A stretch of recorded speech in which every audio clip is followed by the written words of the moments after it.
I want it closed. No, you stink. And you're a whore. Here's the difference. I can get clean. I heard my husband's humiliation and smiled without saying a word. I simply put down the flower basket in my hands, went into the kitchen to get some things, then pushed him directly outside. After locking his wheelchair in place, I grabbed dish soap and dumped it all over him, then blasted him with the hose until cold water soaked his whole body. Stop! Bree!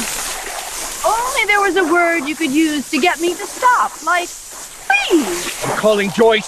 Say please. He was humiliated, but I refused to stop until he gave up the last of his pride and begged me. I thought revenge would make me feel better after all his cruelty, but watching him like that only made my chest tighten. Then he told me that every morning he woke at 5 and spent an hour and a half staring at the bedroom door, dreaming of getting up to make one last cup of tea. That was when I realized his injury was far worse than I had allowed myself to believe, and I felt sick over what I had just done. Orson, I'm so sorry.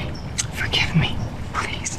For the first time since he became paralyzed, we truly opened our hearts, and I even saw a smile I had not seen in a long time. That new calm only frightened me more, because before that he had been swinging between tears and deep depression. When I saw him quietly talking to several neighbors, I rushed over and learned he was giving away his things, even the headphones I had once given him. I immediately knew something was wrong and drove everyone out before they could strip his life down piece by piece. He said nothing to me and wheeled himself back into the bedroom alone. The next day, while arranging fresh flowers, I noticed his computer was still on and glanced at the screen. It was a suicide note. He had written that he had thought it through, that I was the most beautiful thing in his life and that he had no regrets. Is this a suicide note? I didn't mean for you to find out this way, but now that you know, at least we can discuss it like adults. There's nothing to discuss. I refused to accept that and decided I would do everything I could to stop him. Whenever I had to leave, I asked a neighbor to watch him. But one day I came home and found the old man asleep. He actually thought pinning a broom to the wheelchair meant my husband could not move and therefore could not hurt himself. I knew then that watching him every second was not a real solution. So I invited 2 disabled men over, hoping they could talk him back from the edge. But he did not want encouragement or pity from anyone. What he wanted was for me to truly love him, not care for him out of guilt. And I still could not force those words out. A few days later, he put on the most expensive suit in the closet and wheeled himself toward the pool.